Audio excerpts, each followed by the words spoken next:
ক্ষত জায়গাগুলো। হঠাৎ গাড়ি থেকে একটা মেয়ে বেরিয়ে আসে। রিফাত হাতের থেকে রক্ত পড়া দেখবে না, মেয়ে দেখবে। হাই কি মেয়ে! হোয়াইট শাড়ি, কালো কালো কপালে ছোট করে একটা কালো টিপ, হাতে সাদা কালো মিলিয়ে চুড়ি, কানের দুলের ছনছন আওয়াজ, তারপর পায়ে নূপুরের ঝনঝন আওয়াজ। সব মিলিয়ে মনে হচ্ছিল স্বর্গ থেকে কোনো হুর নেমে আসছে শুধু ওরই জন্য। মেয়েটি ওর কাছে আসার সাথে সাথে মনে বড়সড় একটা আঘাত পেল মেয়েটি। ওর স্বর্গের রানী না, ওর স্বর্গের রানী না, ওর ভাইয়ার হবু বউ। আর ও কিনা চোখের পলকে কত কিছু ভেবে ফেলেছিল, এসব ভেবে নিজেকে দোষ দিচ্ছিল। এই যে শুনছেন, কোন ধ্যানে আছেন? সে কখন থেকে ছাগলের 3 নাম্বার বাচ্চার মতো ভ্যা ভ্যা করতে করতে হাঁপিয়ে উঠেছি, আর আপনি কি না আমার কথাই কানে নিচ্ছেন না? ও ভাই, তুমি কি বধির নাকি? কানে শুনতে পাও না? ইস ভাবি, আমায় এতক্ষণ ধরে ডাকছিল, কিন্তু আমি ছিলাম আরেক ধ্যানে। জি, আমাকে বলছেন? আপনি ছাড়া আর কতজন আছে এখানে? জি, আমি ছাড়া আর কেউ নেই। তাহলে আপনাকেই ডাকছি। আসলে আমার কোনো দোষ নেই, আমার ড্রাইভার ভুল করেছে। জানি সরি বললে আপনাকে অপমান করা হবে, তবু আমি হাত জোর করে ক্ষমা চাচ্ছি। প্লিজ আমায় ক্ষমা করে দিন।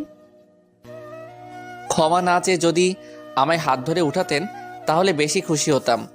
অনেকক্ষণ যাবৎ পড়ে আছি মাটিতে, হঠাৎ কেউ দেখলে 10-5 টাকা দিয়ে চলে যাবে ভিক্ষুক ভেবে। ও সরি সরি, মনেই ছিল না। নেন, উঠে পড়ুন। এই বলে ওর হবু ভাবি তার হাতটা বাড়িয়ে দেয়। রিফাত ভাবির হাত ধরতে গিয়েও ধরল না। আরে আমি হাত বাড়ালাম আর আপনি সেটা ধরলেন না কেন? পরনারীর হাত ধরি না আমি, মাফ করবেন। ওরে বুনো বিড়াল! যাকগে, আপনার সাথে কথা না বাড়ানোটাই ভালো। ড্রাইভার, গাড়ি থেকে সেফটি বক্সটা বের করো তো। আর এই যে, আপনি আমার সাথে চলুন। না মানে, গাড়িতে কেন? জি, আপনার কোনো খারাপ মতলব আছে নাকি? অদ্ভুত তো, আপনি আপনার উপর আমার খারাপ মতলব থাকবে কেন? না মানে আজকালকার মেয়ে তো বলা যায় না আমার মতো স্মার্ট কিউট ছেলেদের দেখে ক্রাশ খেয়ে যায়। বিধায় আপনার অ্যাক্সিডেন্টটা আমি করেছি, তাই কিছু বলছি না। আর না হলে এসব সহ্য করার মতন মেয়ে আমি না। আর একটা কথাও নয়, আমার হাতটা ধরুন। হবু ভাবির কথা মতো রিফাত ওনার হাতটা ধরে বসে। উনি বক্স থেকে ব্যান্ডেজ, স্যাভলন এইসব বের করে ওর প্রাথমিক চিকিৎসা করিয়ে দিল। হয়ে গেছে। Now you can feel better. Thank you ভাবিজান। আপনি না থাকলে আজকে অ্যাক্সিডেন্টও হতো না, আর মলম পট্টিও হতো না। জি, কি বললেন? আমি না থাকলে আর ভাবি না, কি বললেন? ও কিছু না। আচ্ছা, আজ আমি আসি কেমন? বাড়িতে সবাই হয়তো এতক্ষণে আমায় খুঁজছে। রিফাত এই বলে খোঁড়াতে খোঁড়াতে বাড়ির দিকে অগ্রসর হতে লাগলো। ফাজিল ছেলে একটা! ড্রাইভার, গাড়ি স্টার্ট দাও। বাড়ি চলে আসে রিফাত। মা ওর এমন অবস্থা দেখার আগেই নিচের রুমে চলে যায় ও। হাতওয়ালা একটা শার্ট পরে নেয়, যাতে মা বাবা ভাই কেউই যেন ওর এই অবস্থা না দেখে। খানিকক্ষণ ফোন টেপার পর লক্ষ্য করলো ওর ভাইয়ার আগমন। ভাইয়াকে সেই সকাল থেকে আপসেট লাগছে, কিছু যে জিজ্ঞেস করবে তারও কোনো উপায় নেই। কিরে ভাইয়া, কোথা থেকে এলি? আর সারাদিন কোথায় বা ছিলি? শুনলাম বাবা নাকি তোর বিয়ে ঠিক করেছে, কথা কি সত্যি নাকি? তোর করতে মন চাইলে কর তুই বিয়ে, আমার মনে এত আনন্দ নেই। আশিফ ক্ষেপে গেছে। হঠাৎ আম্মু সবাইকে খাওয়ার জন্য ডাক দেয়। এমনিতেও এতক্ষণ পেটে ইঁদুর মিছিল করছিল, আরেকটু হলে গোলাগুলি শুরু করে দিত। দৌড়ে গিয়ে খাবার টেবিলে বসলো। ওর আম্মু সবাইকে খাবার বেড়ে দিচ্ছিল। সবাই খাচ্ছিল ঠিকই, কিন্তু এক একজনের মুখ যেন এক এক দিকে ঘোরানো। ওর বাবার মুখ বাংলাদেশে আর ভাইয়ার মুখ আমেরিকায়। রিফাত আর ওদের দিকে তাকালো না। খেয়ে দিয়ে নিচের রুমে গিয়ে জোরসে একটা ঘুম দিল। সকালবেলা রোজকার মতো আম্মুর বকুনি শুনেই ঘুমটা ভাঙে রিফাতের। তবে ওর বাবা আজ সবাইকে ড্রয়িং রুমে ডেকেছে, তাই আর আলসামো করলো না, উঠে পড়ল। কি হলো তোর বাবা আর ভাইয়ের? বুঝলামই না। মা, কথা না বাড়িয়ে এবার চলো তো, কি বলে আগে গিয়ে শুনি। আসিফ, তোমাকে আমি স্পষ্ট বলে দিয়েছি যে বিয়েটা আজকেই হবে। বাবা, এত তাড়াহুড়ো করার কি দরকার আছে? তাড়াহুড়া করার দরকার আছে। তোমার মতিগতি ভালো ঠেকছে না আমার। যত তাড়াতাড়ি পারি বিয়েটা দিয়ে মুক্ত হই। আমি বলে দিয়েছি আজই বিয়ে হবে। আর রিফাত, তুই যা, সব অ্যারেঞ্জ কর, তোর দায়িত্ব। আচ্ছা আব্বু, আমি সব অ্যারেঞ্জ করছি। রিফাত দ্রুত লোকজন এনে বাড়ি সাজানোর কাজ শুরু করে দেয়। বিয়েটা দুপক্ষের মধ্যেই হবে ছোট করে, তাই খাবার দাবার হাইফাই ব্যবস্থা করলেও সেটা অল্প কিছু জনের জন্য। এই, তোর কাজ সব শেষ না? আরো কিছু বাকি আছে। হ্যাঁ, একদম কমপ্লিট, কোনো কিছু বাকি নেই। একদম নিশ্চিন্তে থাকতে পারো। খাবার দাবারের ব্যবস্থা হয়েছে তো? সবাই যেন খেয়ে কোনো অভিযোগ করতে না পারে। কমপ্লিট, হাতে আর হাত চাটবে সবাই, নো টেনশন। তোমার ছেলে আয়োজন করেছে, কেউ অভিযোগ করতে পারবে না। এই না হলে আমার ছেলে। আচ্ছা, আসিফকে দেখছি না। আসিফ কোথায়, দেখেছিস? আজকে ওর বিয়ে আর ওর খবর নাই। কি বলছো? আসিফ এখন আসেনি? আমায় বলেই তো বের হলো। এরই মধ্যে কনে যাত্রী চলে এসেছে। আম্মু, বিয়ে কি এখানেই হবে না? মানে কনেদের বাড়িতে না বিয়ে হয়?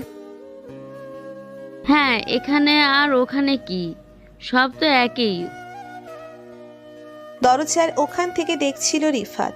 ঘোমটা দেওয়া ছিল, তবুও পাতলা ওড়নার ভেতর চোখ দুটো দেখতে পারছিল। রিফাত আর ওর বাবা সবাইকে আপ্যায়ন করে নিয়ে আসে। হালকা পাতলা খাবারের ব্যবস্থা করা হয় সবার জন্য, কিন্তু ওর ভাইয়ার এখনো কোনো খবর নেই। এইদিকে সবাই ওর ভাইয়াকে খুঁজে পাগল। হঠাৎ দরজা দিয়ে ওর ভাইয়া প্রবেশ করলো। সবার চোখ মাথায় উঠে যায়। এ তো শুধু আসিফ না, সাথে আর একটা মেয়েও আছে। বাবা, আমার পক্ষে এই বিয়েটা করা সম্ভব ছিল না। তুমি আমাকে কিছু না জিজ্ঞেস করে, আমার মতামত না নিয়েই তুমি আমার বিয়ে ঠিক করেছো। একবারও জানতে চাওনি আমি কাউকে ভালোবাসি কিনা, তাই আমিও তোমায় কিছু জানানোর প্রয়োজন মনে করলাম না। সরি বাবা। ওর হবু ভাবি, আত্মীয় স্বজনরা সবাই আসিফের দিকে হা করে তাকিয়ে আছে। রিফাতের বাবার কাছে তার বন্ধু কৈফিয়ত চাইছে, কিন্তু ওর বাবা তার কোনো প্রশ্নেরই উত্তর দিতে পারছেন না। সবাই থামুন, আমার কথা আছে। আমার বড় ছেলে বিয়ে করেনি তো কি হয়েছে? আমার ছোট ছেলে রিফাত কেয়াকে বিয়ে করবে, আর ওর যোগ্যতা আমার বড় ছেলের চাইতে কম না, তাই কোনো প্রশ্ন হবে না। এটাই আমি আশা। আব্বুর কথা শুনে আকাশ ভেঙে পড়ে মাথার ওপর। বাংলা সিনেমা স্টার জলসার মতো বিদ্যুৎ চমকাচ্ছে আমার মাথার ওপর। শেষ পর্যায়ে ওর বাবার সম্মান রক্ষার্থে রিফাতকে বিয়েটা করতেই হলো। সবাই খুশি, বাট রিফাত খুশি না। কারণ হঠাৎ এভাবে সব তার উপর মেয়ে, ওর হবু ভাবি। এটা ভাবা যায়? কিছু না ভেবেই সবাই ঠেলে দিল বাসর ঘরের দিকে। রিফাত চুপচাপ দাঁড়িয়ে আছে। আমি এখানে বসেই থাকবো নাকি আমাকে ওঠাবেন? রিফাতের মুখ দিয়ে কোনো শব্দ বের হচ্ছে না। ভাবছো অবাক হইনি, তাই তো? কারণ সেই দিনেই ধরে ফেলেছিলাম তুমি যে আমার দেবর ভাবি ডাকে শুনে। ইয়ে মানে আপনি, তুমি? এইভাবে তোতলাচ্ছ কেন? আমি তোমার বউ, এখন ভাবি না। তুমি করেই বলতে পারো। আসলে ভাইয়ার জন্য সরি। তোমার ভাইয়ার থেকে তোমাকে বেশি ভাল লাগে। ওরে পছন্দ হয়নি আমার, তবু আব্বু বলছে তাই বিয়ে করতে আসছি। যখন দেখলাম বিয়ে করে ফেলছে তখন নাচতেছিলাম মনে মনে। আপনি তো খুব সাংঘাতিক। বাবা ভাইয়াকে মেনে নিলেও আমি কেন জানি আপনাকে এখনো মানতে পারছি না। কেমন কেমন লাগছে। বারবার মনে হচ্ছে নিজের ভাবিকে বিয়ে করেছি, আর নিজের ভাবির সাথে ওইসব চিচি ভাবা যায়? আচ্ছা বুঝেছি, যতদিন পর্যন্ত আমাদের মধ্যে ভাবনা হচ্ছে আমরা এক খাটে শুব না, কেমন? ধন্যবাদ আমাকে বোঝার জন্যে। তবে এমন নামে আপনাকে পছন্দ করি না। আসলে দুজন একটু সময় নিচ্ছি মানিয়ে নেওয়ার জন্য। রিফাত সোফায় শুয়ে পড়ে সারাদিনের খাটনিতে কখন ঘুমিয়ে পড়েছে টেরও পায়নি। সকালবেলা ঘুম থেকে উঠে রিফাত দেখল ওর প্রয়োজনীয় সবকিছু ভাবি, মানে ওর বউ কেয়া গুছিয়ে রেখেছে। দেখতে হেব্বি সুন্দর, কিন্তু ওর ভাই বুঝল না। হঠাৎ বাথরুম থেকে কে একটা জানি শরীরে টাওয়াল পেঁচিয়ে বের হয়েছে। চোখ মাথায় উঠে যায় রিফাতের। এটা আর কেউ না, কেয়া, ওর বউ। এই না, একদমই না, আমি এসবের জন্য একদমই প্রস্তুত নই। আজকে তোমাকে আমি ছাড়ছি না রিফাত। আজকে শুধু তুমি আর আমি। তোমার ভাইয়া বউ নিয়ে এসে বাসর করছে আর তুমি বসে বসে আঙুল চুষছো। রাতে হবে সব, এখন আমি আর কন্ট্রোল রাখতে পারছি না। এই বলে রিফাত কেয়ার কাছে গেল। কেয়ার চোখের দিকে তাকিয়ে আছে, ভাবছে এত সুন্দর মানুষ হয় কিভাবে। রিফাত কেয়ার ফেলে দেওয়া তোয়ালে কেয়ার গায়ে আবারও চড়িয়ে দেওয়ার চেষ্টা করলো, কিন্তু কেয়া রিফাতের কোনো কথাই শুনছিল না। এক পা দুপা করে ওর দিকে বেঁকে আসছিল।